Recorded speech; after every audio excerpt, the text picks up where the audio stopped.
The night was quiet, too quiet for a world at war.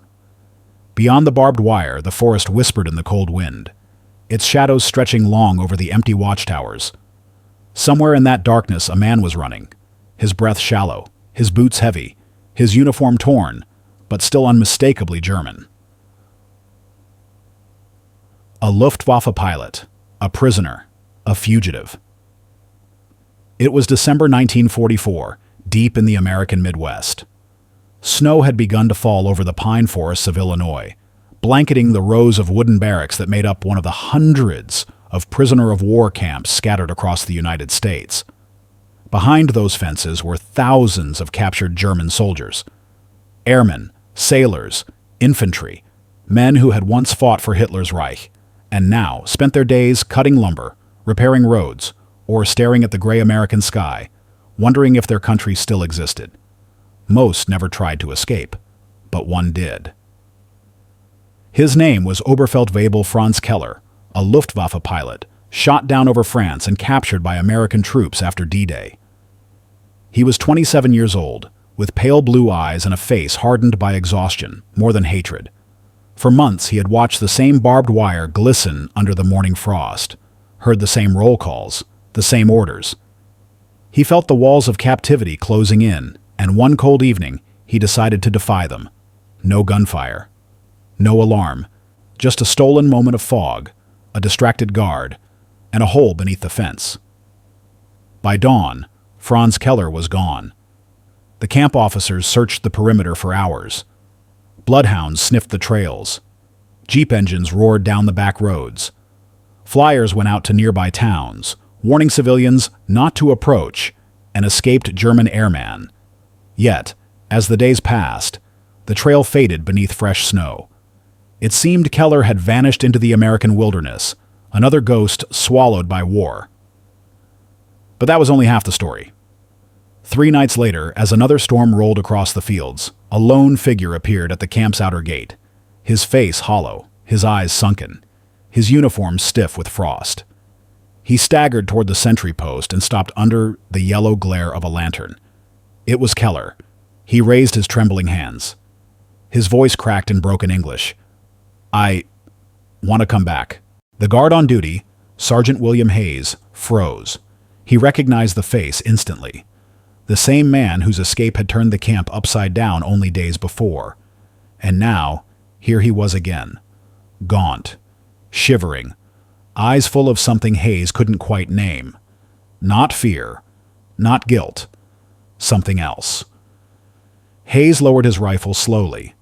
For a moment, neither spoke. The snow fell between them, soft and soundless, like time itself had stopped. A German pilot, who had every reason to keep running, had chosen to return to the very place he had fled. Why? Was it hunger? Desperation? Or something deeper? Something the war itself could not explain. When Keller stepped back inside the gates, the guards watched in disbelief. The same boots that had trampled the frozen earth toward freedom now crossed back over the threshold of captivity.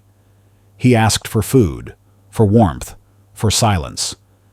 And as he ate in the dim light of the mess hall, a strange calm filled the room. No one spoke. Even the guards, hardened by months of duty, seemed unsure of what they were witnessing. It was more than surrender. It was confession, not of guilt, but of exhaustion. The kind of exhaustion that no uniform could hide. In that moment, Sergeant Hayes realized something. This was not just an enemy soldier returning. It was a man who had seen the edge of his own humanity and come back to it. Years later, when Hayes told the story, his voice still carried the same disbelief.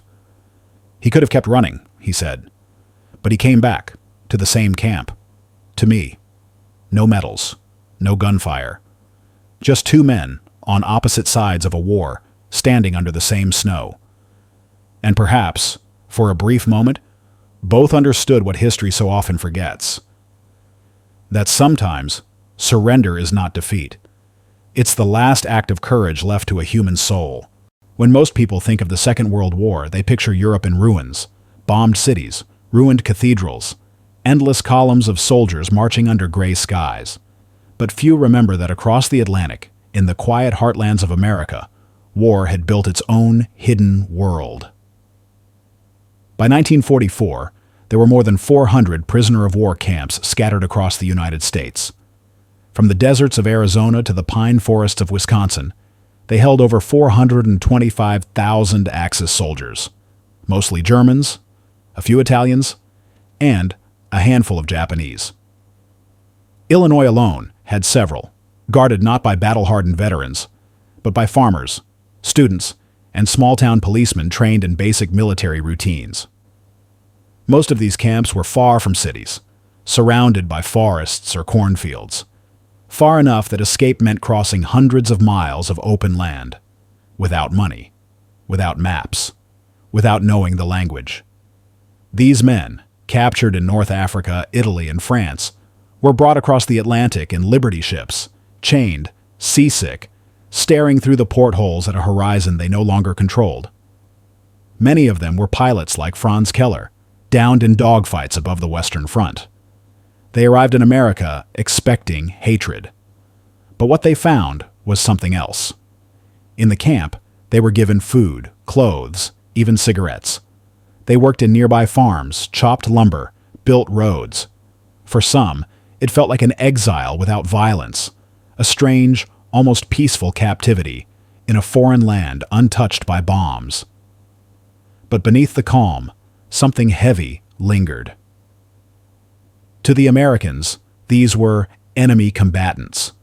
To each other, they were the broken remains of a collapsing empire. News from home came slowly, filtered through censors and rumor. Letters were rare, sometimes months late, sometimes never delivered. They spoke in low voices of Berlin, of families left behind, of cities burning under Allied air raids. The war that had once felt glorious now sounded distant, hollow. Even the most loyal among them could feel the illusion cracking. For Keller, that illusion had already died long before he escaped. He had flown a Messerschmitt Bf 109, sleek, fast, deadly. In 1943, it was the pride of the Luftwaffe. By 1944, it was outmatched. American Thunderbolts and Mustangs ruled the sky. Keller's squadron had been decimated above Normandy. The sky that once promised honor had become a graveyard of smoke and fire. When he was shot down near Caen, his parachute opened too late. He hit the ground hard, dislocated a shoulder, and watched as the wreckage of his plane burned in a field of wheat. Local farmers found him before the patrol did. They turned him over, silent. There was no hatred in their eyes, only exhaustion. Everyone was tired of war. He spent the rest of the campaign in Allied custody. By the time he arrived in America, the Reich was already retreating on all fronts. For the first few months, he followed the camp routine, roll call, work detail, lunch, letters, lights out. He didn't speak much. Some of the guards described him as distant but polite, obedient but watchful. He never caused trouble, but he didn't join the singing or the chess games either. To the other POWs, he seemed like a man whose war had ended long before the armistice. In December 1944, something changed. The Battle of the Bulge had begun in Europe, Germany's last desperate counterattack. Rumors spread like wildfire through the camp.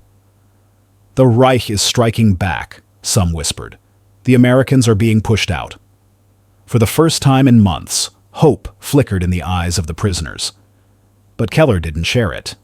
He knew better. He had seen too much sky filled with smoke to believe in miracles.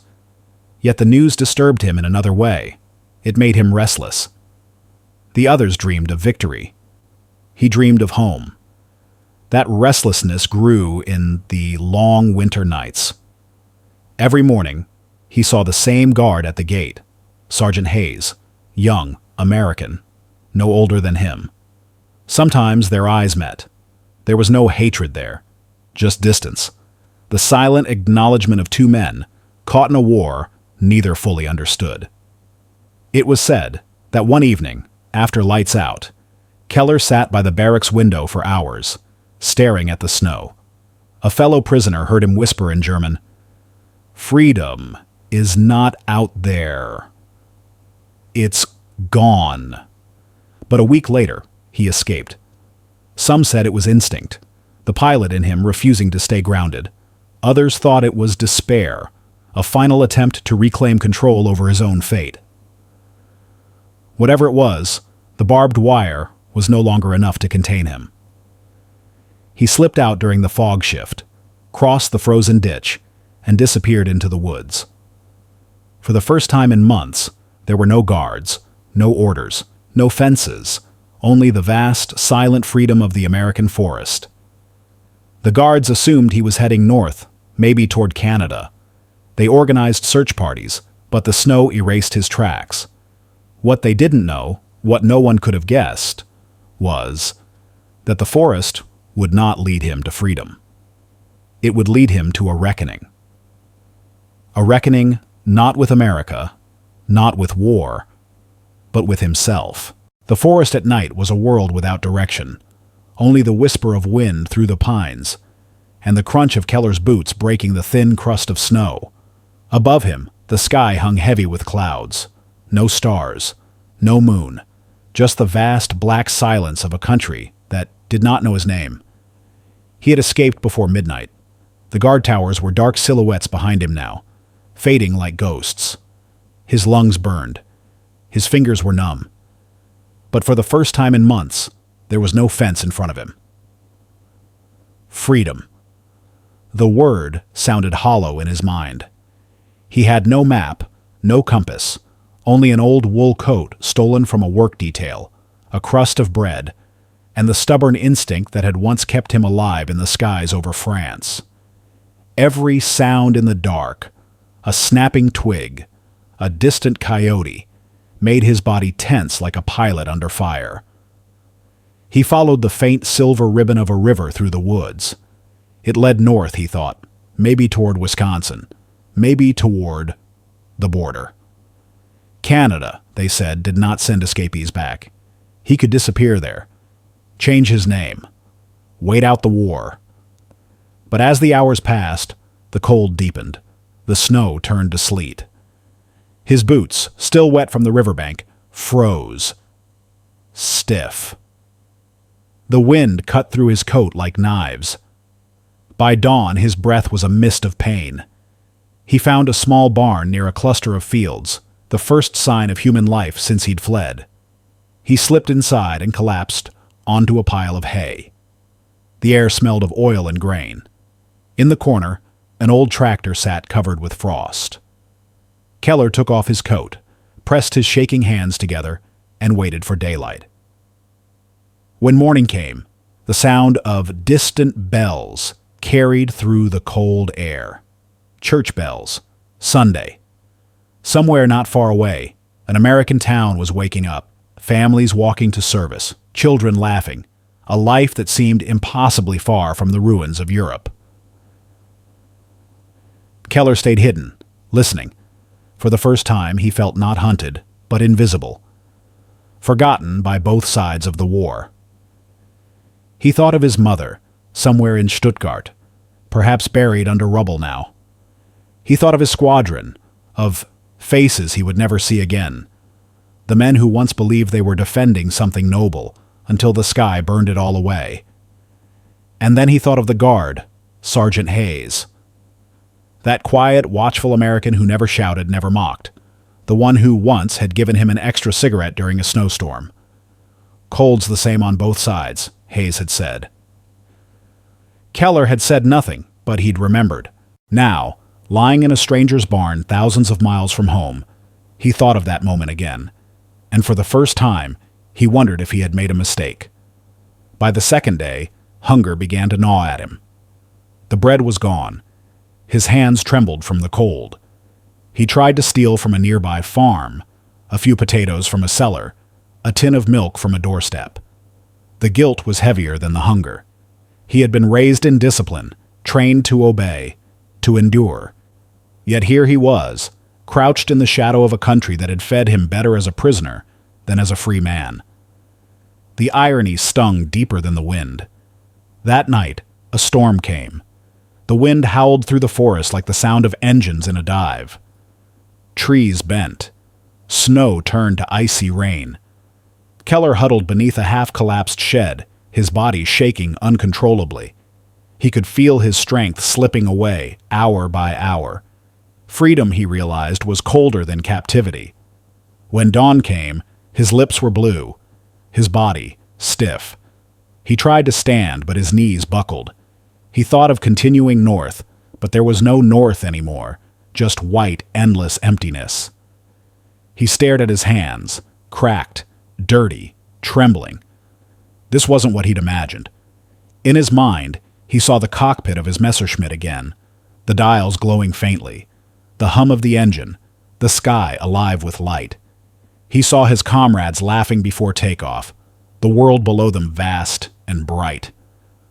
For a moment, he felt the wind again, that brief, impossible freedom of flight. And then he saw the flames, the crash, the end. He closed his eyes. The cold pressed closer. When he opened them again, the sky was gray, and the snow had stopped. He began to walk, slowly, painfully, back the way he came. Each step was heavier than the last. It wasn't a decision. It was instinct. The same instinct that had once made him pull his parachute. The same one that told him when to stop fighting. He didn't think of surrender. He thought of warmth, of survival, of human voices. 2 days later, a sentry at the camp gate saw a figure approaching through the snow. At first, he thought it was a ghost. Then, the figure raised both hands, palms open, trembling. When Keller reached the fence, he didn't speak.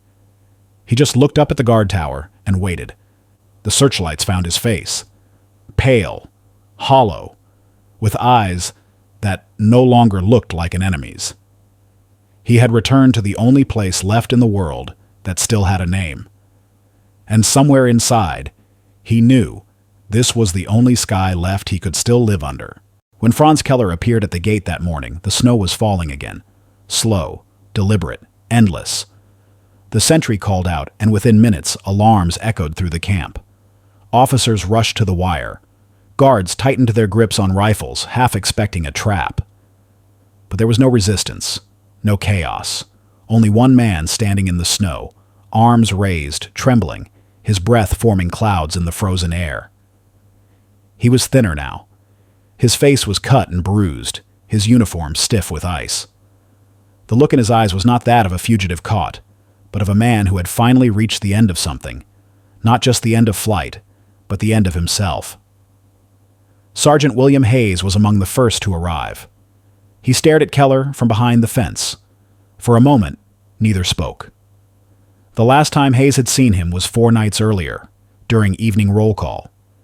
Keller had stood silently, eyes fixed somewhere beyond the horizon, as if his thoughts had already crossed the fence. Now, he stood in the same spot again, but the fire that once flickered behind his eyes was gone. Hayes ordered the gate opened. The guards hesitated. Hayes said only, "Let him in." When Keller stepped through, the sound of the gate clanging shut behind him was strangely final, like the closing of a book. They took him to the infirmary. The camp medic examined him quietly. Frostbite on his fingers. Dehydration. Starvation. No weapon, no papers. No sign of outside contact. Just a man who had run and come back. In any other war, any other time, he might have been beaten, interrogated, thrown into isolation. But here, something was different. Maybe it was the exhaustion on his face. Maybe it was the silence in his surrender. Even the officers found it hard to summon anger. Captain Harris, the camp commander, a veteran of the North African campaign, looked at Keller from across his desk, the smell of tobacco thick in the air. "You understand," he said through an interpreter, "that escaping from this camp is a violation of the Geneva Convention." Keller nodded slowly. "Yeah." Harris leaned forward.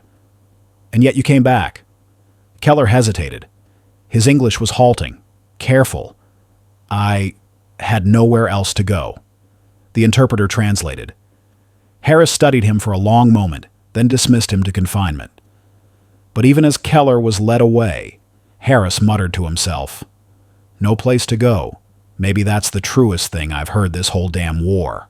For the next 3 days, the camp was quiet. Word spread fast. The German who escaped has come back. Among the POWs, reactions were divided. Some mocked him, said he'd disgraced himself. Others pitied him, calling him a fool for ever leaving. But most said nothing. They simply stared, as if trying to understand what could make a man surrender to the same cage he had once fled. Keller was placed in solitary confinement, as protocol demanded. A single cell, a cot, a thin blanket, a single window where the wind hummed through the cracks. Hayes was assigned to guard duty there.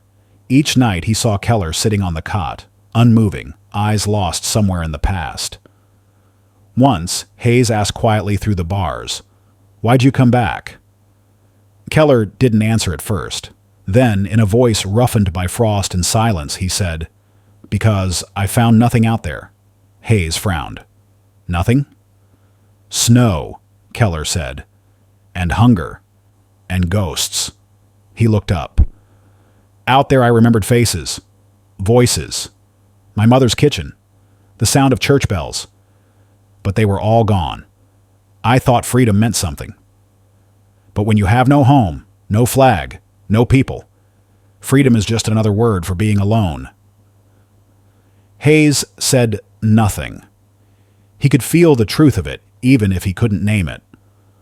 For the first time since the war began, the line between enemy and man blurred before his eyes. Outside, life in the camp went on. The POWs worked, the guards patrolled, and the war in Europe raged on, though few here could feel its tremors anymore. Radio reports told of Hitler's final gamble in the Ardennes, of snow-choked forests and desperate men fighting under frozen skies. But in Illinois, it was quiet, too quiet for a world collapsing elsewhere. Each evening, Hayes brought Keller a small tray of food. Keller always thanked him, "Danke," in a voice that carried neither pride nor shame. Sometimes, Hayes lingered. They spoke in fragments, about weather, about flying, about the color of the sky before a storm.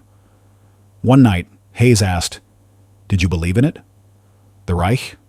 Keller paused. His gaze dropped to the floor. "I believed in Germany," he said. In the beginning, that was not the same thing. It was the kind of answer that stayed with Hayes long after his shift ended. Then, one morning, Captain Harris called Hayes to his office. The orders had come through from Washington. Keller would be transferred to a high-security facility in Kansas, as per regulation for escapees. Hayes nodded, but he didn't move. "Sir, permission to escort him personally?" Harris looked up, surprised. "Why?" Hayes hesitated. "Because I think he deserves at least one man who understands why he came back." The captain studied him for a moment, then nodded. "All right, Sergeant, but don't forget what side you're on." "I haven't, sir," Hayes replied softly. "Maybe that's the problem." The transfer took place at dawn. The train stood waiting on a frozen siding. Steam, rising like breath into the morning air.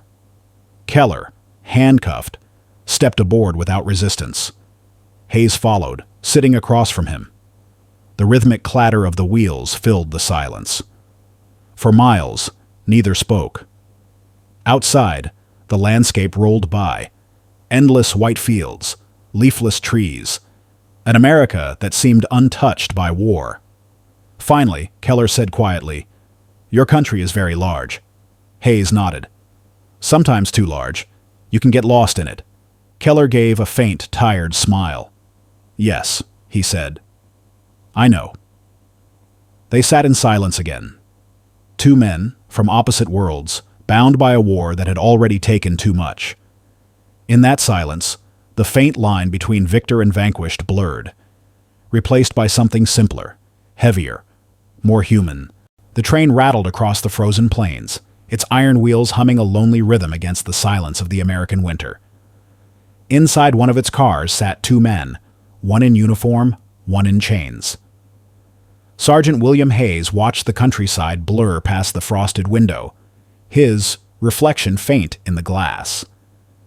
Every so often he'd glance across the compartment, where Franz Keller sat motionless, thin, pale, eyes fixed on some invisible horizon. It was strange, Hayes thought. He'd guarded dozens of German prisoners before, young, proud men who still carried the echo of Hitler's speeches in their voices. But Keller was different. He wasn't defiant. He wasn't broken either. He was emptied. Hayes poured coffee from a dented thermos, handed the tin cup across the small table. Keller hesitated, then took it carefully with both hands, the chain between his wrists clinking softly. "Danke," he murmured. Hayes nodded. "You speak decent English," he said. Keller gave a faint, tired smile. "I learned it from your sergeant, the one who shouts the most." Hayes chuckled. "That'd be Miller. He shouts at everyone, even me." For a moment, they shared a brief flicker of laughter. Quiet. Almost human. The sound felt out of place between the rattle of the train and the cold wind howling outside. Then silence returned. After a while, Hayes said softly, "I still don't understand it." Keller looked up. "Understand what?" "Why you came back." Keller didn't answer at first. His gaze drifted toward the window, where snow swirled against the glass. Finally, he said, "Because I was free, but it didn't feel like freedom." Hayes frowned. "You mean out there?" "Yes," Keller said. "I walked for 3 days. I followed a road west. I thought I could reach a port, maybe a ship, maybe disappear. But the country is too wide, too empty. No one spoke to me. No one looked at me. I was surrounded by silence. Even the birds did not sing." He paused. "And then I saw a farmhouse. Smoke from the chimney. Light in the window. I wanted to knock, to ask for bread, maybe water. But when I saw the woman inside, holding a child, I realized I had no right to be there. Not as a soldier. Not as what I was." He took a sip of coffee, staring into the cup. "So I turned around. The road led back to the camp." Hayes listened, not speaking. The words felt heavier than anything he could answer. The train clattered on through Kansas wheat fields buried under snow. Hayes leaned back in his seat, trying to imagine what it must have felt like, being halfway around the world, enemy to everyone, chasing a freedom that no longer existed. He'd fought in Italy before being reassigned to guard duty. He'd seen men die in olive groves, heard the screams of artillery echo through mountain valleys. He knew what war did to a man's soul. But something about Keller's calm unsettled him more than any battlefield ever had. Maybe because it reminded him of something in himself. That night, they stopped at a small military station to rest. The guards changed shifts. The temperature dropped to 10 below. Inside a dimly lit storeroom, Hayes unshackled Keller's wrists for a few hours, letting him eat properly for the first time in days. Keller sat at the corner of the wooden table, chewing slowly, staring at the lantern light. After a while, he said quietly, Do you ever think about them?" Hayes looked up. "Who?" "The men you fought," Keller said, "the ones who didn't come back." Hayes didn't answer right away. His fork paused midair. "Every damn day," he said finally. Keller nodded. "Me too." There was no triumph in his tone, no rivalry, just a shared understanding, a confession neither could make anywhere else. Hayes leaned forward, elbows on the table. "You know, when I was a kid, I thought wars were about good and evil, like in the movies. Then I got to Italy and saw a German medic drag an American out of the mud and both got shot before they made it to cover. That's when I stopped trying to understand. Keller's eyes flickered. Maybe that's when you started to. For a moment, the lantern flame shivered between them, two soldiers from opposite sides of the same abyss, united by what they'd both lost: purpose, belief, and the illusion that war was ever clean. When dawn came, the sky was pale blue over the endless plains. Frost coated the rails. The train whistle cut through the silence like a ghost. As they prepared to leave, Hayes noticed Keller struggling to button his coat with his frost-bitten fingers. Without thinking, he stepped forward and helped him fasten it. Neither spoke. It wasn't pity. It wasn't duty. It was decency. The last thing left to give when everything else had been stripped away.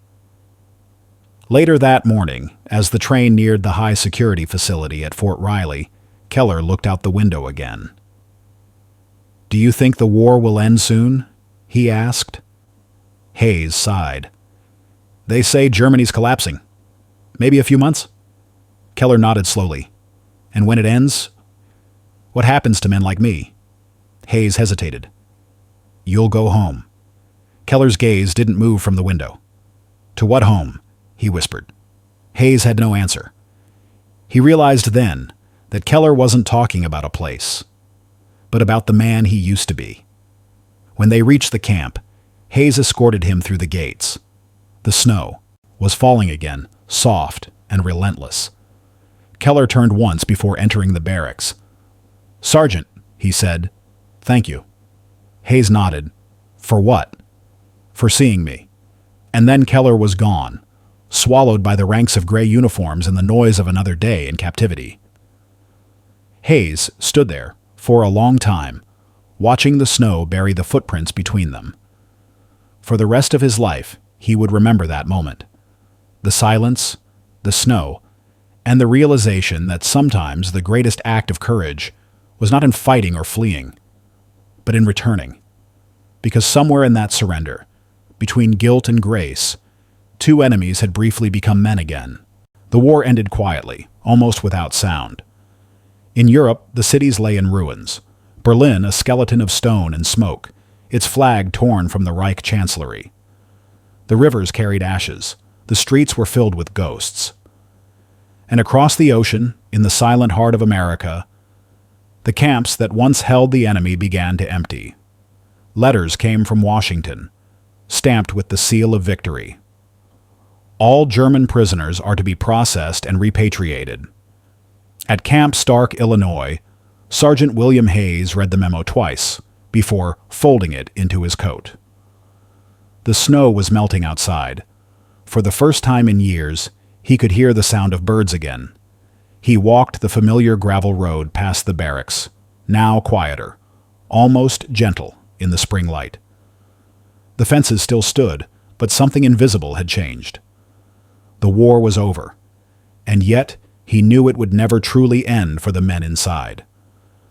Franz Keller sat on a bench near the fence, hands folded, eyes fixed on the horizon. He was thinner than before, but there was a strange peace about him, as if he had finally made peace with the silence that once terrified him. When Hayes approached, Keller smiled faintly. "They say we are going home," he said in English, his accent softer now. Hayes nodded. "That's right. The ships are waiting in New York. You'll be back in Germany in a few weeks."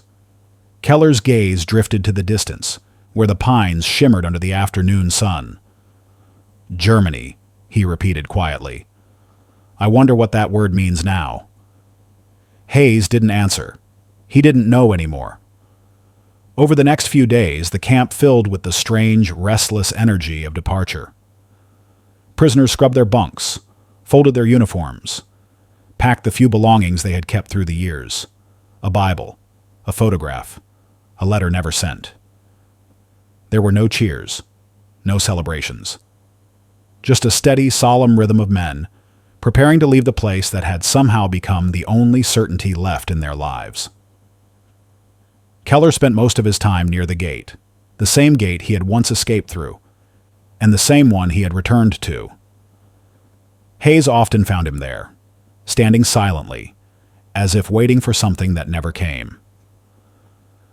On the last evening before departure, Hayes brought him a small package, a tin of coffee, a few cigarettes, and a folded piece of paper. "What is this?" Keller asked. "Something to take with you," Hayes said. "The coffee's terrible, but it'll remind you of America." Keller smiled. Then he opened the paper. It was a photograph, two men standing by a watchtower in the snow. One in a U.S. Army coat, the other in a worn Luftwaffe jacket. Both unsmiling, both alive. Hayes said quietly, "The camp photographer took it last winter. I thought you should have it." Keller stared at the picture for a long moment. Then he looked up, his voice barely a whisper. "I do not think I will ever forget this place." "Good," Hayes said. "Neither will I."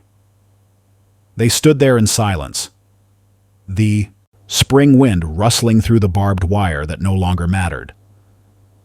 2 weeks later, the transport convoy rolled out. The German prisoners filed aboard the trucks, silent, orderly, eyes forward. Keller was among them. Before stepping onto the last truck, he turned and raised his hand in a quiet gesture of farewell.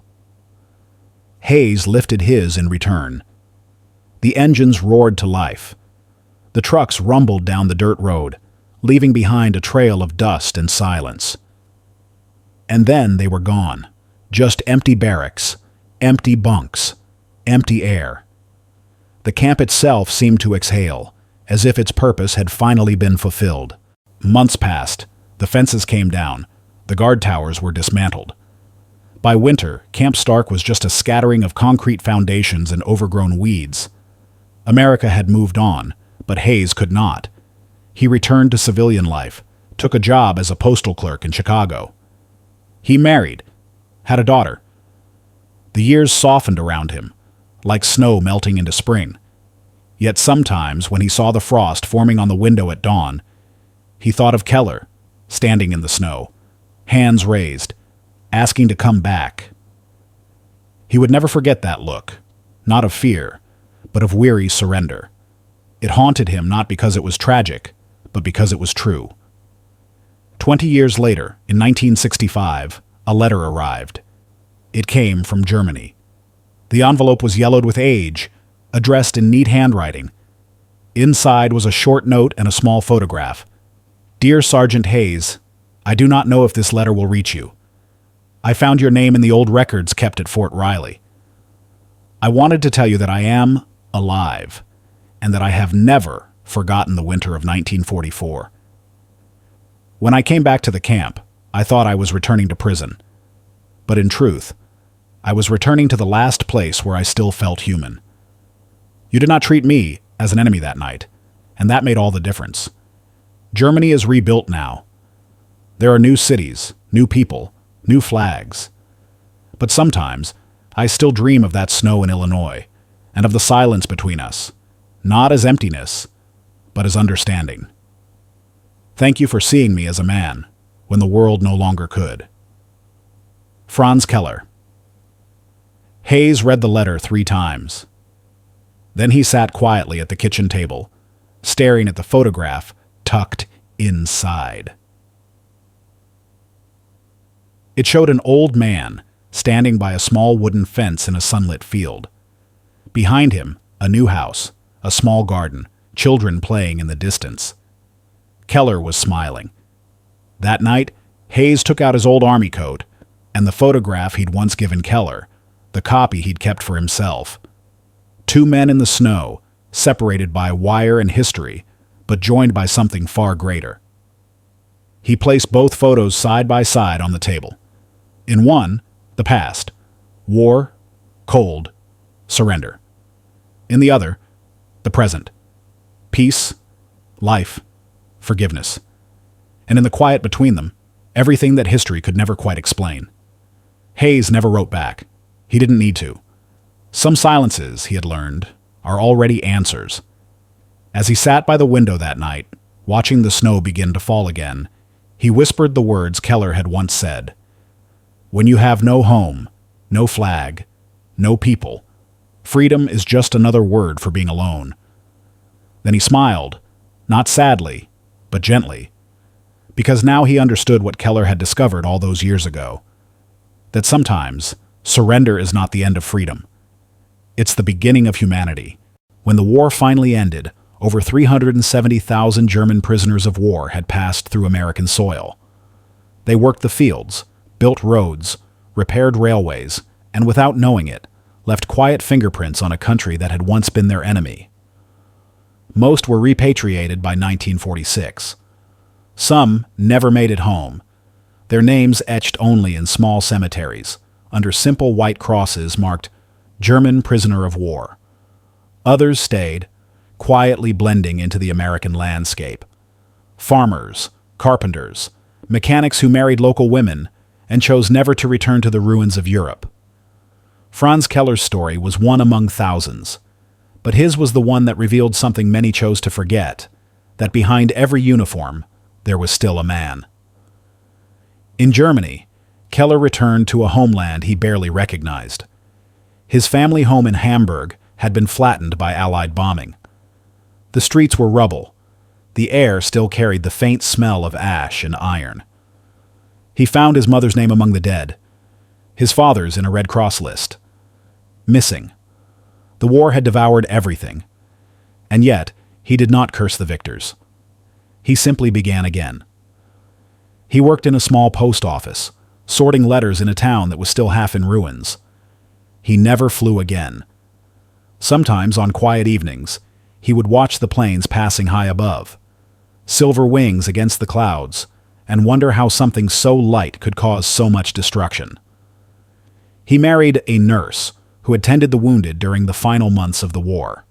They had 2 children, and though he never spoke much about the years in America, his wife once said he kept a photograph of a man in a U.S. Army coat, kept it in a drawer, beside an old watch and a folded piece of barbed wire. When asked who the man was, Keller would simply reply, "Someone who taught me that mercy still existed." In the years that followed, historians rarely mentioned men like him. The grand narratives of the war, the generals, the battles, the politics, filled the textbooks. The humanity that had flickered in the camps, the silent handshakes between enemies, the shared cigarettes under guard towers. Those moments dissolved into the background of history. But in small towns across America, there were traces. A barn built by German hands still stood by the Illinois fields. A carved wooden cross remained at the edge of a forgotten cemetery. And sometimes, on Memorial Day, an old American veteran would pause a little longer at those graves marked enemy, because for those who had been there, the word enemy had lost its meaning long ago. Decades later, scholars studying wartime POW camps found something extraordinary. They discovered that escape attempts by German prisoners in the United States were remarkably rare, not because of fear, but because most prisoners were treated with unexpected decency. They were fed, clothed, given work. Some even formed orchestras, built theaters, wrote plays. And when they returned to Germany, they brought something back, not defeat, but understanding. Keller's story of escape and return, once buried in camp reports, became a quiet symbol of that paradox. A man who fled captivity to reclaim his freedom, only to realize that his captors had treated him with more humanity than the regime that had sent him to war. In 1989, when the Berlin Wall fell and Germany was finally whole again, a journalist interviewed Keller, then an old man with trembling hands and a soft voice. She asked him what freedom meant to him now, after everything. He paused for a long time. Then he said, "Freedom is not a place. It's a moment when a man chooses not to hate." The journalist wrote that line down, but she could never fully capture the weight of the silence that followed. In Illinois, long after Keller's death, a young historian visiting the site of the old POW camp found 2 photographs in an archive box. One showed snow, barbed wire, and 2 men standing side by side, one American, one German. The other showed a green field in Germany, and a man smiling beside his garden. The historian looked at the photos for a long time. Then she whispered, almost to herself, "They met as enemies, but they remembered each other as men." History often forgets the small acts that restore its balance. The handshake through wire, the cigarette shared in silence, the moment when mercy outweighed orders. But in those moments, history breathes again, not through battles, but through people. Franz Keller never became a hero. His name never appeared in textbooks. But somewhere between his escape and his return, between surrender and survival, he rediscovered something that war had almost erased. His story reminds us that, even in humanity's darkest hour, a single act of understanding can still cut through the smoke. There are stories that end with victory and stories that end with loss. But this one, it ends with understanding. The war consumed nations, erased cities, and broke millions of lives. Yet somewhere within that vast machinery of destruction, one man walked out of captivity, tasted freedom, and chose to walk back in. That choice, quiet, almost invisible, is what endures. Franz Keller's name was never written in history books. There are no medals in his family's home, no statues in his town. His story survives only in fragments, a few lines in a camp log, a photograph, a letter. But history, when stripped of its grandeur, is built from fragments. And in those fragments we glimpse the truth that the official accounts can never hold. Because war, real war, is not just the clash of empires or the roar of cannons. It's the weight of a single decision, the hesitation before pulling a trigger, the compassion that crosses a fence. Keller's journey back to the camp was not an act of surrender. It was an act of defiance. A defiance against the hatred that had fed the war, against the ideology that had taught him to see others as less than human. In that moment, hunger and exhaustion stripped him down to what he truly was: not a soldier of the Reich, not an enemy of America, but simply a man who could no longer carry the burden of hate. When he asked to be let back in, he wasn't asking for captivity. He was asking for mercy. And he found it, not in flags or governments, but in another man's eyes. Sergeant Hayes and Franz Keller never met again. But their brief intersection, one American, one German, stands for something greater than either of them could have known. It stands for the fragile truth that even in war, humanity survives quietly, stubbornly, beneath the rubble. The world would go on to fight new wars, new enemies, new flags. But the question Keller left behind still echoes through time. What does it mean to be free? If freedom costs you your humanity. Snow falls over the empty field where Camp Stark once stood. There is no music, only wind. The same wind that once carried the echo of boots on gravel, the hum of engines, the faint murmur of men who no longer knew what tomorrow meant. Somewhere, under that soil, lies the memory of a fence, and of two men who, for one fleeting moment, saw beyond it. When the story ends, silence remains. And in that silence, deeper than words, older than history, you can almost hear the pulse of what Keller discovered. That mercy in the midst of war is its own kind of victory. That surrender, when chosen freely, is not weakness, but wisdom. And that the line between enemy and friend is drawn not by nations, but by hearts. The war is over. But the question remains, who are we when the fighting stops?